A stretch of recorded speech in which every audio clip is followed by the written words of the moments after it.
2022. Je rappelle que les informations et analyses données sur cette chaîne sont données à titre indicatif. Elles ne peuvent pas être considérées comme un conseil en investissement.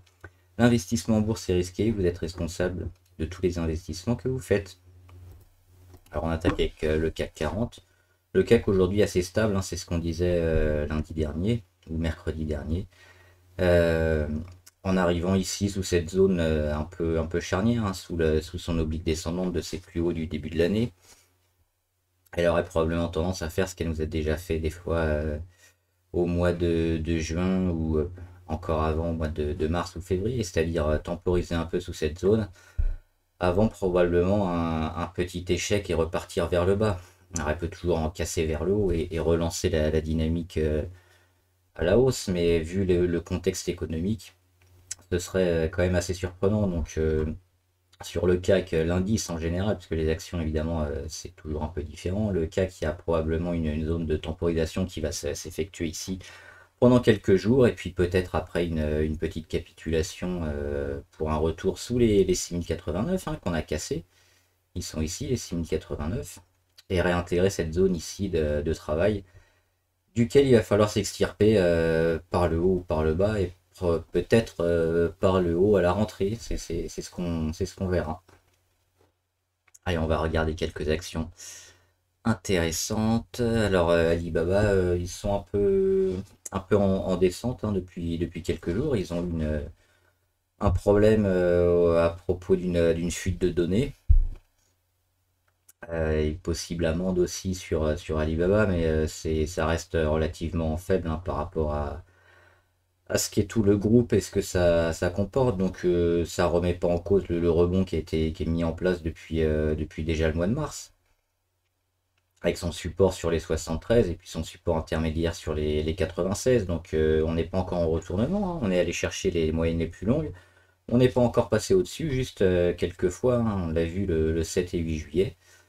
Mais là, on a une belle phase de peut-être d'accumulation hein, qui va se passer entre les 96 et les 124 pour permettre un peu à toutes ces moyennes de continuer à tomber. Et puis, il n'y a pas énormément de vendeurs non plus hein, sur Alibaba. Donc, toujours une valeur intéressante qui pourrait se retourner et relancer la tendance après avoir perdu énormément. Hein. Alibaba, ils ont perdu plus de 76% au pire. Et là, ils en sont à 67%. Donc, une possible remontée assez intéressante niveau pourcentage.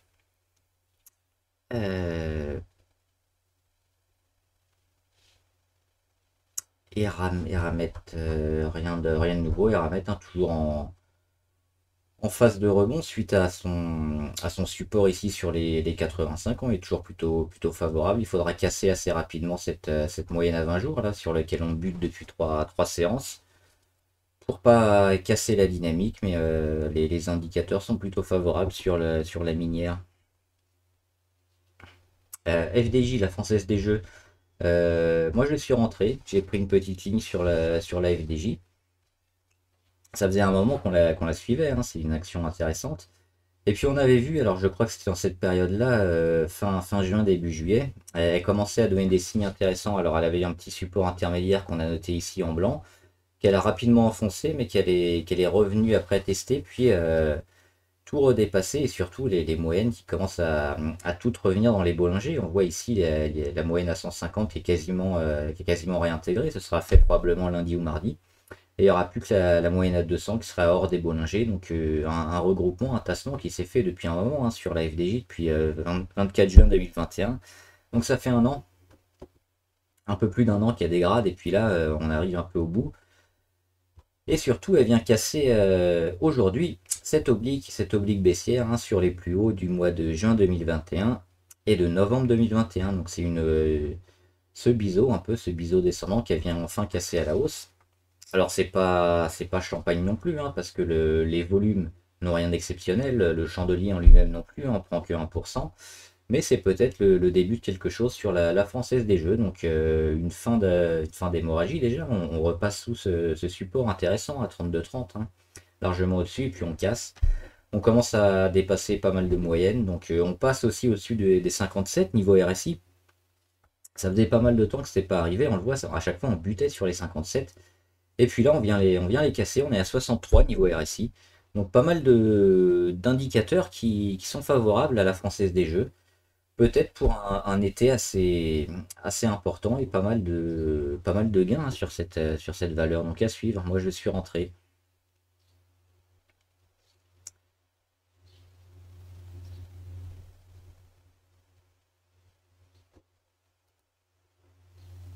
Safran. Alors Safran, je suis rentré aussi, mais je suis rentré en short sur Safran. Ce matin aussi, hein, sur les 104 à peu près. Parce qu'elle revient ici sur sa zone de moyenne à 200, hein, sa moyenne mobile à 200 ici en pointillé rose, et sur lequel elle bute aujourd'hui au mois de juillet, mais elle a buté ces mois précédents, hein, au début de l'année, février et mars, c'était pareil. Elle est aussi dans une phase assez négative, hein. Elle a plafonné sur les 125 et depuis elle continue de corriger. Là, elle a fait déjà un gros rebond, hein, ces dernières semaines, donc probablement une respiration au mieux, ou alors une petite prise de bénéfice peut-être pour ceux qui l'ont pris un peu plus bas. On voit qu'on commence à bien buter sur les 105. Les lignes de la MACD se rapprochent, pas encore d'inversion de tendance, mais sur ce qu'elle nous montre, hein, ces dernières séances, c'est pas favorable du tout. On voit que ça bute et que ça n'y arrive pas à dépasser les 105. Donc peut-être une petite correction court terme intéressante à prendre sur Safran. Sartorius, alors Sartorius, elle se comporte toujours très bien, hein. On l'avait vu ici déjà sur les 308, alors on aurait pu la prendre ici, hein, en anticipation. C'était possible. Moi, je l'ai pris plus tard sur la confirmation de la cassure de la résistance à 300, 330, 332 environ. Donc je l'ai pris ici sur les 330 et quelques, en plusieurs fois. Donc phénomène d'accumulation, et puis on repart, hein. Donc là, on vient tester la moyenne à 200. Elle est très bien orientée, hein, si on dézoome Sartorius. Sartorius State Bio, hein, c'est la médicale. Il y a plusieurs Sartorius. Donc on a bien cassé l'oblique qui date de la fin de l'année dernière. Et puis on est en train de relancer la machine. Alors toujours pas de retournement, hein, parce qu'il faudra passer au-dessus de cette zone à 385 euros environ. Mais on s'en rapproche, hein. Les plus hauts sont toujours de plus en plus hauts. Les plus bas, pareil, ils sont de plus en plus hauts. Donc tout est ouvert pour Sartorius. Valourec. Alors Valourec, on avait tenté, hein, Valourec, si vous suivez, on avait tenté ici de jouer le rebond sur la moyenne à 200. Ça n'avait pas fonctionné, on avait oublié. Et là, Valourec, elle refait un redémarrage sur les 8.40, 48, 8.5 environ, on va arrondir. Ce qui est intéressant, c'est de voir ici ce double, presque ce triple, hein, ce triple bottom ici sur cette zone où l'action est continuellement rachetée. Donc là, ici, elle est rachetée, on vient chercher un peu plus bas. C'est racheté ici sur les 8,50, on revient, c'est racheté, donc ça commence à faire beaucoup. Et puis surtout, niveau indicateur, niveau MACD, on a fait le plus gros de la correction ici, et on voit qu'on est très proche d'une inversion de tendance à la fois sur les lignes, sur les histos, pareil, hein, les rouges, on le voit quasiment plus. On est déjà allé dans les 30, hein, sous les 30 au niveau RSI. On en est revenu, on est à 32, donc assez favorable pour un retour. Il y a encore l'oblique RSI à casser, mais ça va prendre quelques jours. Donc ici, sur une zone autour des 8.5, 8.6, c'est peut-être un petit point pivot pas mal sur Valourec, qui va lui permettre d'accumuler un peu et de repartir, de finir sa correction. Pour un rebond à minima court terme, mais plutôt favorable, hein, si on regarde tous les indicateurs. Alors Vertical Aerospace, elle corrige beaucoup aujourd'hui. Elle perd 17%, mais on l'a pris très bas, hein. Alors on l'a raté le 15 juillet quand elle a explosé. Moi je suis rentré la séance d'après, le 18, lundi 18, sur les 5.2 en plusieurs fois. Et donc là, elle fait une grosse prise de bénéfice, hein, en perdant 17%. Le Nasdaq perd aussi, hein, pas mal, hein, aujourd'hui. Donc en très court terme, On peut noter des zones autour du plus bas de la veille, hein, c'est-à-dire les 7,27 ou les 6,27 pardon, ou les 6,06 environ, pour éventuellement quitter la position si on veut prendre une position très court terme sur Vertical Aerospace et acter déjà ses plus-values. Maintenant, on peut rester aussi pour avoir une vision un peu plus long terme sur le titre, parce que graphiquement, c'est toujours très propre, et puis ce genre de respiration est tout à fait normal et sain pour une valeur qui devrait continuer à performer. Donc c'est selon votre horizon de placement, si vous êtes plutôt court terme ou long terme. Court terme, on met les stops autour des 6, 6, 20. Et long terme, on garde parce que graphiquement, c'est toujours assez porteur.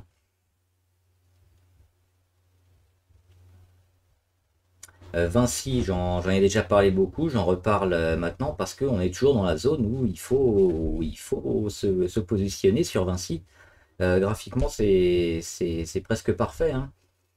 On vient bien chercher ici cet oblique avec pas mal de points d'impact, on le casse, on va chercher les plus hautes moyennes, on fait le pullback sous les moyennes et au-dessus de l'oblique ici. On voit, on va zoomer, hein, on fait le pullback ici à chaque fois juste au-dessus de l'oblique descendante sur les 88,4 environ.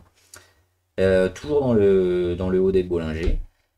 Euh, Niveau MACD, on est toujours bien ascendant, on arrive sur la ligne des zéros, donc ça c'est plutôt bien. Les istos sont toujours bien verts, les volumes sont constants, hein, pas de baisse de volume. On a déjà cassé l'oblique RSI depuis un moment.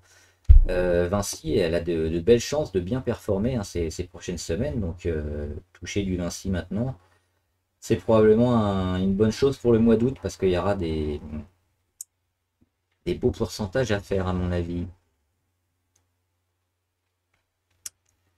Et on va regarder quelques actions abonnées.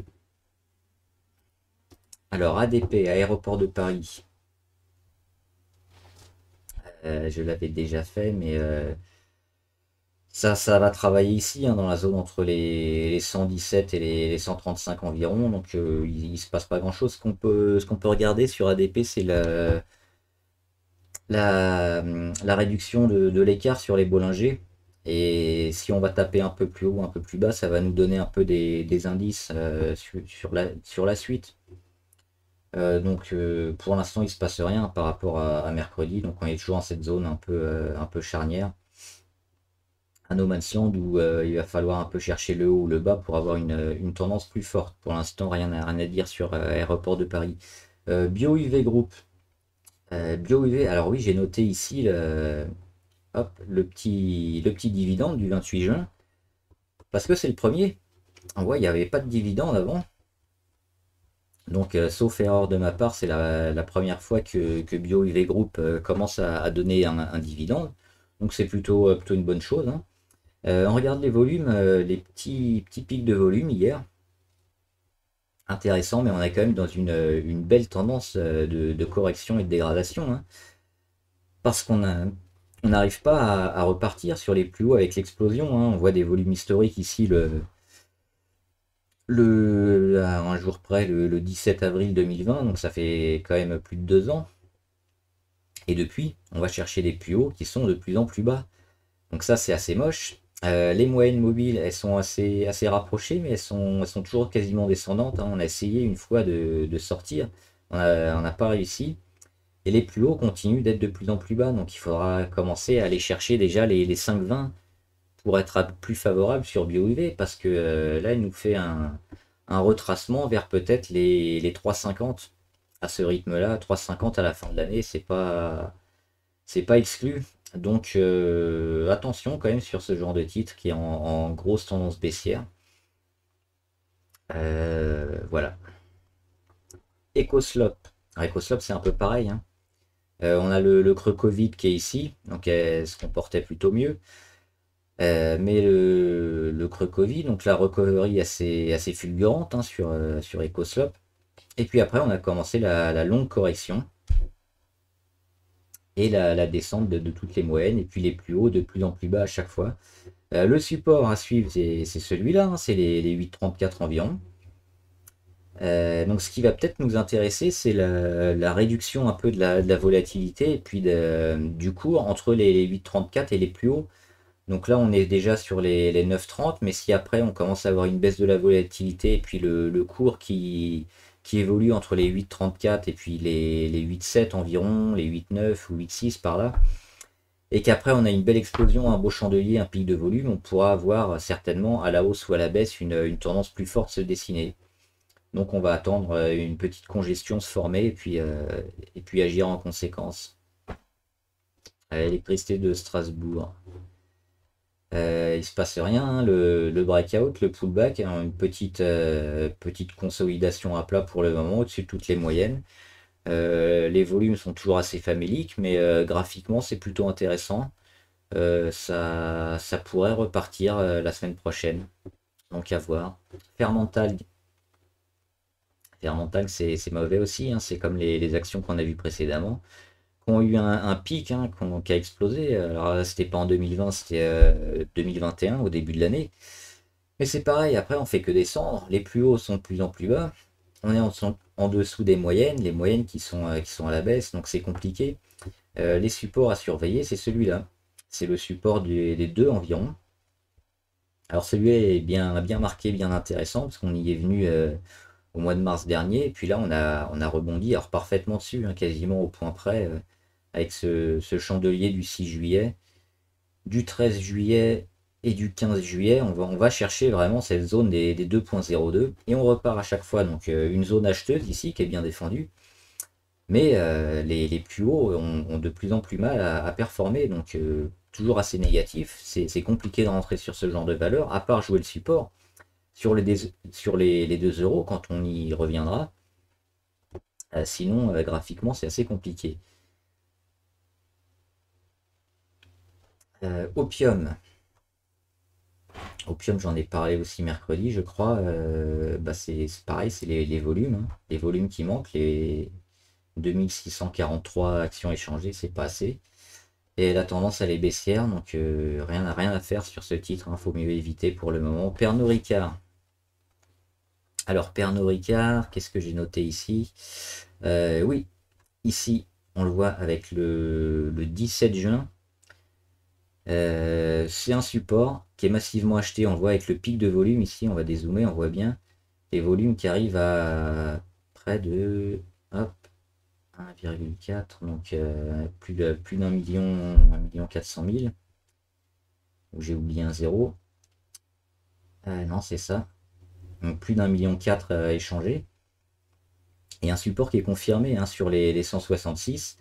On voit qu'il est travaillé un petit peu et ça repart. Donc quand on a ce genre de config, on l'avait déjà vu sur quelques autres actions, généralement c'est assez favorable. On a un gros pic de volume, une zone qui est achetée, donc le support qui est confirmé, et après ça repart. Donc quand on voit ce genre de choses avec un pic de volume, hein, qui est beaucoup plus important que les journées précédentes, et que le cours se fait sur un support, donc on retrouve un peu des zones qui ont déjà été bien achetées précédemment. Donc là, c'était le cas au mois de mai 2021. Et généralement, ça repart très bien, très vite, très haut à la suite. Donc il faut acheter ce genre de choses quand on les repère. Maintenant, on en est où? On en est là, hein, sur les 185. On arrive sur une zone compliquée parce que un point d'impact, deux points d'impact, éventuellement trois avec celui-là, mais il n'a pas été touché. Il y a des chances d'au moins une petite respiration ou pareil des prises de bénéfices sur ceux qui l'ont pris récemment. Donc Pernod Ricard, c'est pareil, on va éviter. En plus, on est en dessous de pas mal de moyennes, donc les plus longues, qui risquent de faire un peu obstacle. Je serais tenté, moi, de plutôt attendre et puis voir un retour sur les 166 ou moins, mais de la construction. Parce que là, c'est une zone compliquée où il faudra que ça casse franchement les 188 pour arriver au-dessus des 195 pour donner un signal acheteur très fort sur le titre. Serge Ferrari. Alors Serge Ferrari reviennent bien. Il y a un petit pic de volume ces deux dernières séances qui est intéressant. Hop, il est passé au-dessus des 13,46. Donc 13,46, c'est un vrai support majeur, hein, sur Serge Ferrari. Qui devrait être confirmé lundi, hein, parce que là il coïncide aussi avec quasiment sa moyenne à 200, donc il est toujours en dessous de sa moyenne à 200. Et il est en phase de correction aussi, après avoir explosé, c'était assez monumental, hein, qu'a fait Serge Ferrari, ils ont pris 180% en 8 mois. C'est monstrueux. Forcément, après, ça respire au prorata, on perd 40%, ce qui est relativement normal par rapport à ce qu'on a gagné. Mais là, on arrive à une zone un peu charnière autour de la moyenne à 200. Donc, ce qui va se passer, c'est est-ce que le titre arrive à repasser au-dessus et faire une petite zone de congestion entre les 14 et les 16, ou alors on bute sur les 13,7 et puis on continue la correction un peu plus bas, auquel cas il faudra probablement réacheter le support sur les 11. Sinon, si on se maintient au-dessus dans la phase de congestion, attendre encore quelques semaines et puis casser l'oblique autour des 15 pour rentrer. Voilà, le jeu reprend ce week-end. Donc, dans cette vidéo, vous pouvez noter les deux actions du CAC 40 qui devraient performer ou sous-performer la semaine prochaine. Donc, une action qui finira dans le vert et une action dans le rouge. Et vous êtes qualifié pour la semaine prochaine si vous avez les deux qui sont bonnes. Et on regarde juste le CAC. Je le trouve, il est là. On va faire juste la plus grande. Le CAC qui était un peu désordonné aujourd'hui. On voit pas mal de vert, mais pas mal de rouge aussi. Et ça a été bien porté par Unibail. Unibail qui fait un rebond de plus 6%. Mais ça reste un peu dégueulasse Unibail parce que la chute elle est monumentale et puis on est toujours en dessous de tout quasiment. Et en dessous des 53, donc pas de véritablement de signal de force sur cette valeur qui nous fait plutôt un rebond technique et puis un switch avec les investisseurs qui récupèrent les valeurs sur les points bas qui sont achetés, mais qui pourraient être revendus assez rapidement en court terme. La semaine prochaine, Unibail, ça peut buter sur les 54. Voilà, j'espère que la vidéo vous a aidé. N'hésitez pas, si vous avez appris quelque chose, à liker la vidéo et à la partager avec des amis. Vous pouvez aussi vous abonner pour être au courant de toutes les vidéos qui sortent, avec la petite clochette YouTube. Et enfin, vous pouvez mettre en commentaire les actions que vous suivez, celles que vous voulez qu'on analyse, et donner votre avis en commentaire ou des questions si vous les avez. J'y répondrai. Salut, bon trade!